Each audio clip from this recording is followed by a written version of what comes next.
For a long time, we have been doing training, a lot of training, and make sure that people know the Word of God so that they can take it out and train other people. And we've been thinking about how we can do better. And in order for that to do better, the brother said 10% taught, 90% caught by being with people. So we got to a point where we figured this is the way it works. If you want to do discipleship. So we want to disciple people, and this is exactly what we have in our mission statement of S.T.E.P. And we were not actually doing that to the point where we could accomplish the mission. So we decided to come back and look at the Bible again and saw the model that Jesus Christ himself offered as he was doing ministry with his disciples, going around with them and influencing their lives by being with them a lot more than lecturing them. So we put together a plan at the seminary to make sure that every faculty member at S.T.E.P takes time to receive students in their homes on weekends.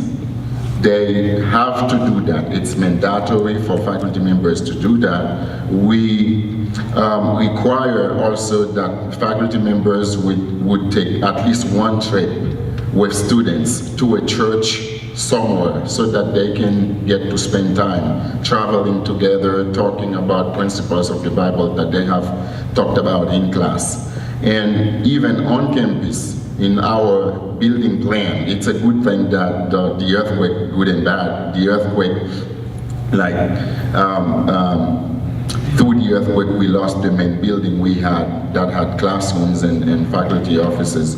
So now we are rethinking about how we should build, and our plans include areas where faculty members would sit with students. The words we use is that the building has to be inviting.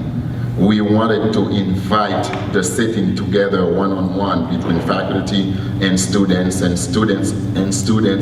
so that they can exchange and talk and influence each other one-on-one. We want to provide areas both inside and outside campus, building some gazebos on the campus to invite people to sit around together and talking and influence.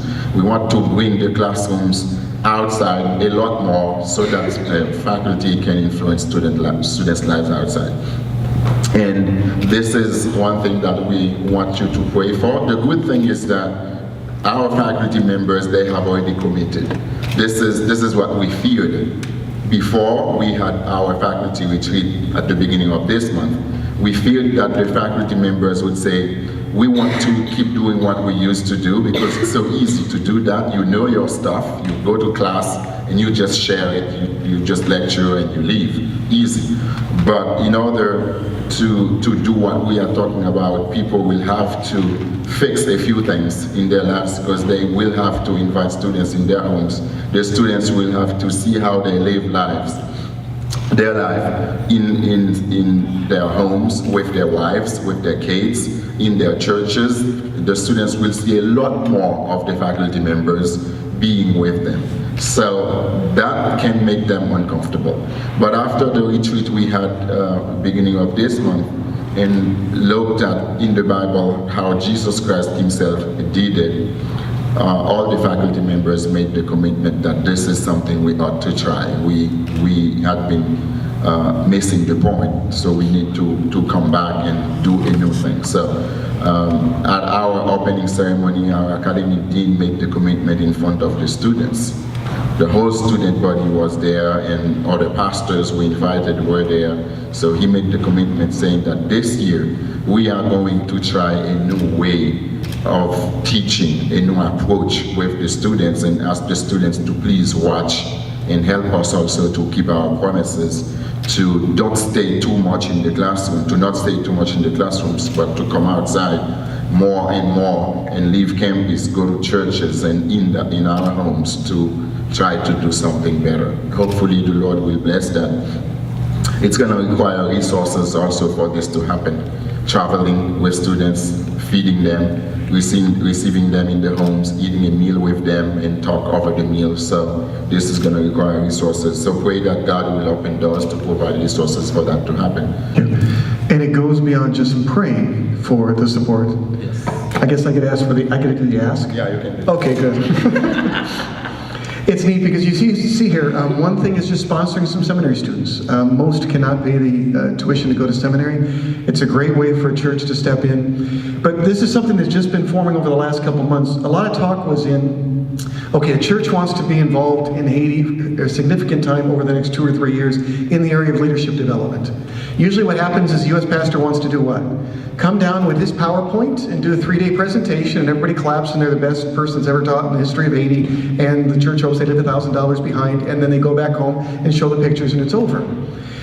And as we talked and unpacked it more, the whole idea was, instead of this, let's have a lot of people interested and get a big group out. We're looking for churches that their commitment to leadership development would be, perhaps over 3 or 4 years, helping to sponsor a faculty member who is mentoring 3 or 4 students, resourcing in terms of possibly coming down 2 or 3 times a year to work with that group in terms of leadership development. The idea being at the end of 4 years, instead of saying, I've taught 7,000 people in Haiti and 6,000 came to Christ again, the idea is there might be a group of 6 or 7 students that have been accompanied by the Haitian mentor. They've been able to get through their school studies. They've been out doing ministry, and even some of the resourcing, financial and otherwise, might be helping them to get involved and plugged into a church. It's a radically different model because it's looking kind of the Jesus thing, and others have talked about it. We're trying to drill down in terms of the relationship and invest in a few that can change the many, instead of coming down for the many so we can take the photo. But it's another thing to consider in your church when you go back. We are looking for stepping deeper in as the faculty and staff have already walked into this and are doing it. They've taken a step of faith because they don't have all the resources to do it. And another thing we want to challenge this group with and other churches is how can we come alongside what they have already taken a step in faith to do.